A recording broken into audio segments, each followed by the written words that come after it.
It's the kind of episode that leaves you sitting there, half shocked and half intrigued, wondering if this family will ever reach a place where a new relationship isn't dragged into the shadow of old grudges.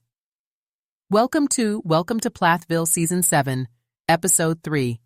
And let me tell you, this one's packed with tension, confessions, and more than a few moments that made me pause and think, did they really just say that on camera? We've got Ethan introducing his new girlfriend Teegan to the family, Micah giving a very detailed account of his cheating, and a brother-sister talk between Ethan and Lydia that ends in tears. And all of this is happening with the backdrop of a family that's still nursing wounds from past fights and fractured bonds.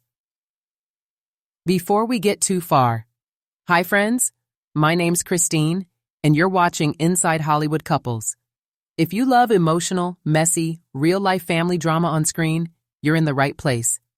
Make sure to hit subscribe, like this video, and tell me in the comments how you felt about this episode.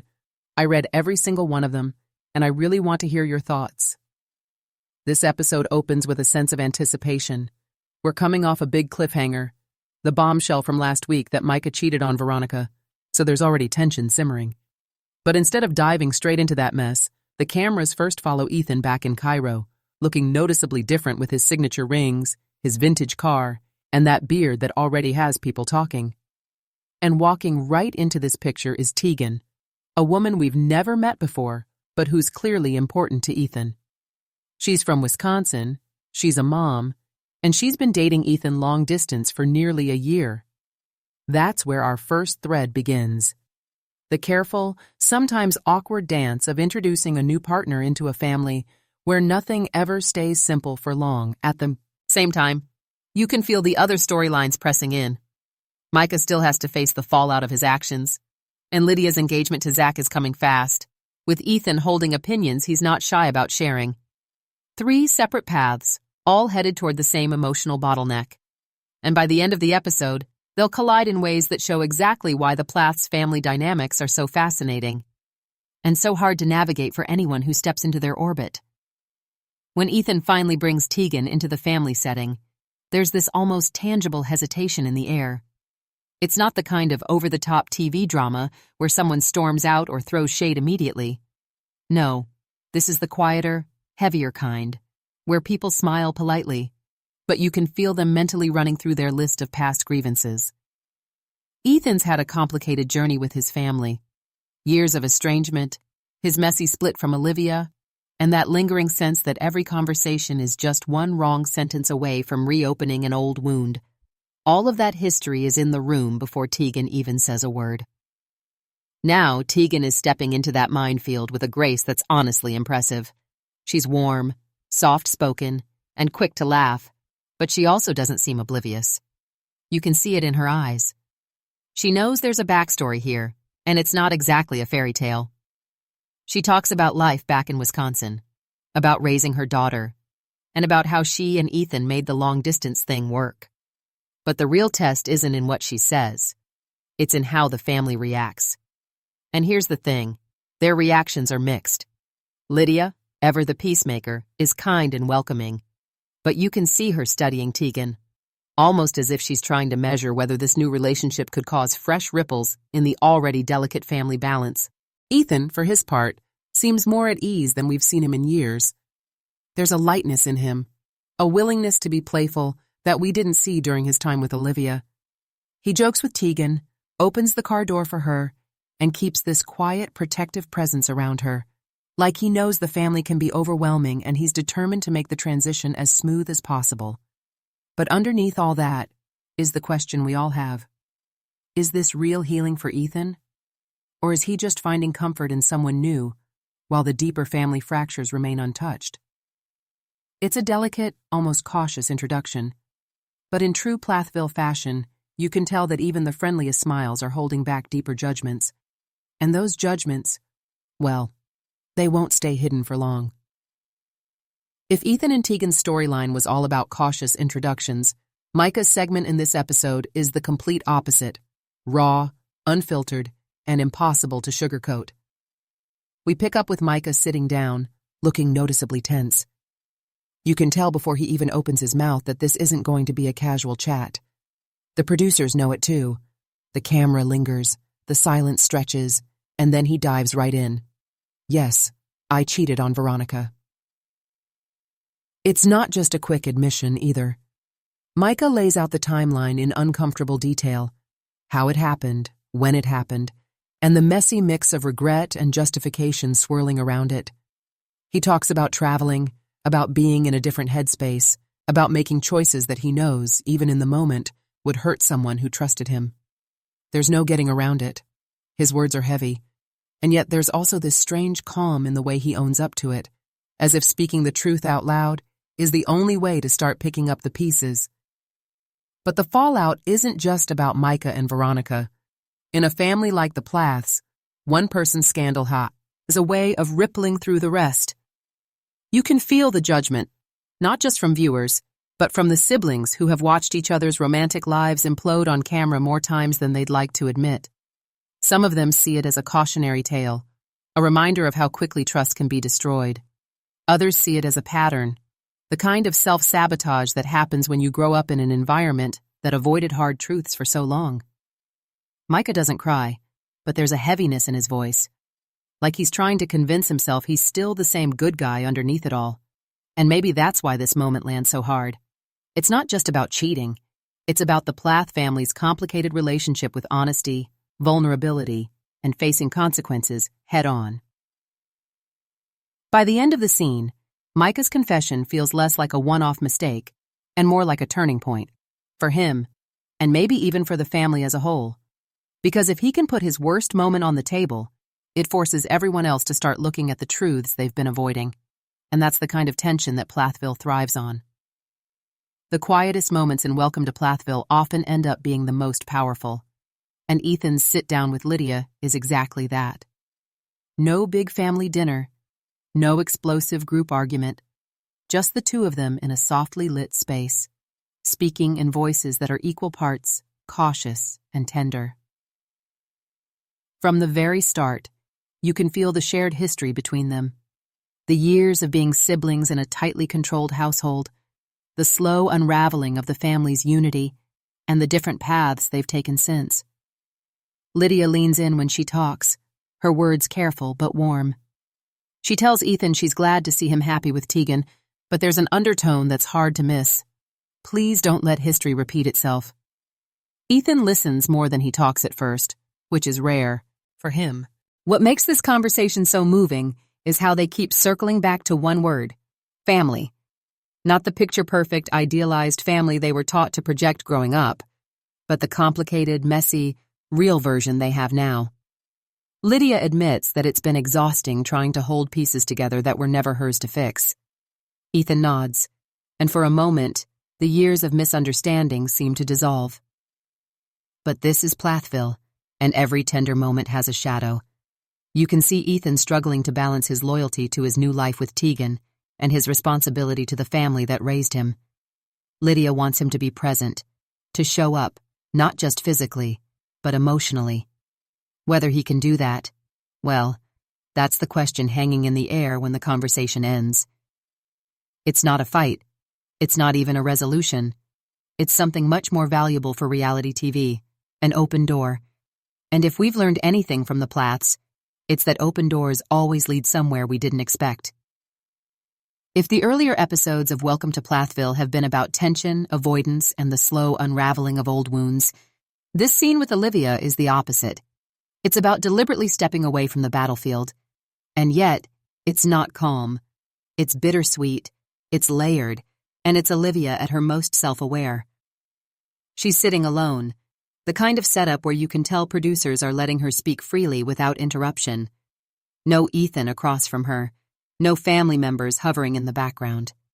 Just Olivia, looking straight into the camera, almost as if she's talking directly to the audience, or maybe to herself.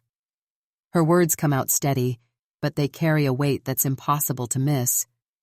She talks about closure, but not the storybook kind. She knows there's no going back to fix every misunderstanding, no undoing the years of hurt between her and the Plath family. Instead, she's choosing a different kind of peace, the kind that comes from accepting that some doors need to stay closed for good. Olivia reflects on her marriage to Ethan without bitterness, which feels like a huge shift. She admits they brought out both the best and the worst in each other, and that while love was there, so was an unshakable incompatibility. Sometimes, she says quietly, walking away is the most loving thing you can do, for yourself and for the other person. What's striking is that she doesn't frame this as a loss. She talks about rediscovering parts of herself she'd buried, about building a life that isn't defined by someone else's rules or expectations. There's a softness in her tone when she says she hopes Ethan finds happiness, but it's clear she's no longer responsible for making that happen. By the end, Olivia smiles. Not a performative smile, but the kind that suggests she's genuinely lighter. For the first time in a long time, her storyline isn't about conflict or survival. It's about self-respect. And that's a kind of victory reality TV rarely gives its characters. It's the kind of scene that leaves you with mixed emotions, happy for her, sad for what was lost, and curious about what comes next. Because while Olivia might be stepping out of the Plath family's drama, she's not stepping out of our minds anytime soon. Just when you think Welcome to Plathville has settled into its rhythm of quiet confrontations and heartfelt goodbyes, Kim drops a bomb. It's the kind of moment you can feel building in the background all season, but when it finally lands, it still knocks the wind out of you. The setup is deceptively simple.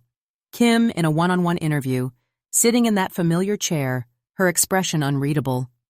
But you can tell she's been holding something back. Her eyes dart slightly before she speaks, the way people do when they're about to admit something that changes the game. And then she says it. The real reason behind some of her most controversial choices, the off-camera decisions that shaped the family's downfall.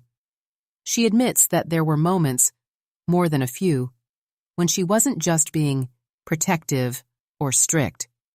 She was being controlling. She was making choices out of fear. Fear of losing her grip on the family, fear of being exposed, fear of not living up to the image she built for herself. She owns, for the first time, that the Plath family's rules weren't just about faith or values, they were also about power. And she admits that, somewhere along the way, she confused leadership with control, guidance with domination.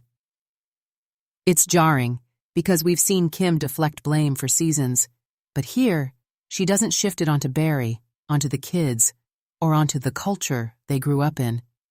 She's holding it in her own hands, looking straight at it. There's almost a tremble in her voice when she says she wishes she'd done things differently. Not to erase the past, but to stop the damage before it became irreversible. The most chilling part? She doesn't ask for forgiveness. Not from the kids, not from Barry, not from the audience. Instead, she seems to be speaking more to herself, like she's trying to finally tell the truth out loud, even if it's too late to fix what's broken. It's the kind of confession that doesn't wrap things up neatly, but blows them open even wider. And it leaves everyone, cast and viewers alike, wondering, if this is what Kim is finally willing to admit, what else is still under the surface? The cameras have been following. The Plaths long enough for us to know. When they're all in the same space, something's going to crack. The season's final group scene is no exception. It's not the big family dinner or the picture-perfect reunion they sometimes try to stage. This is more like a gathering where everyone knows there's unfinished business, but no one's quite sure if they have the energy to finish it. They're together, but it's not warm. It's cautious. The air feels thick, like everyone is trying to measure every word before speaking. Ethan and Olivia are physically present, but emotionally miles apart. Kim and Barry are polite to each other in that sharp-edged way that says they're holding back entire speeches. The kids linger on the edges, watching, knowing the smallest spark could set off another fire. It starts small, just an awkward silence, broken by a comment that seems harmless until it's not. Then comes the unraveling, not in yelling or throwing accusations, but in the quiet honesty that's almost worse. Micah admits he's exhausted from being the family's peacemaker. Mariah speaks up about feeling alienated when she sides with Olivia, only to be treated like she's betraying the blood. Lydia, ever the peace seeker, tries to smooth things over, but ends up revealing that she's just as confused about where her loyalties should lie. The camera catches faces shifting, someone blinking back tears, someone else looking away so they won't be drawn into the mess.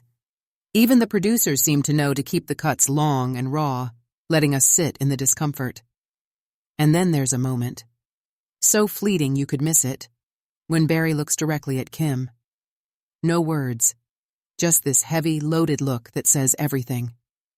We built this, and we can't undo it. Kim holds his gaze for a second before looking away, almost like she's afraid of what would happen if she didn't. By the time the scene ends, nothing is resolved. No hugs, no promises, no, we'll work on it. Just people leaving in different directions, physically and emotionally.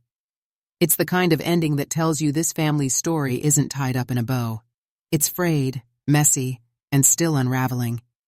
And for a show like this, that's exactly why we'll keep watching. The screen fades from the tense group scene into something quieter, but no less heavy.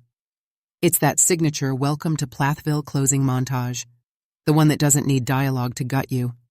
Just slow, deliberate shots of each family member moving through their own world, paired with a bittersweet soundtrack that says more than words ever could. Ethan is alone in his garage, hands busy with tools but his face far away, somewhere deep in thought. The camera lingers on the small details, the grease on his hands, the way he pauses before tightening a bolt, the half-empty beer bottle on the workbench. Olivia is in her own space, surrounded by warm lighting and a glass of wine, scrolling through her phone but not really seeing it. The faintest smile flickers across her face when she reads something, but it doesn't last. You can tell she's replaying the past few months in her mind, wondering what pieces of this family she can still hold on to. Mariah walks down a dim street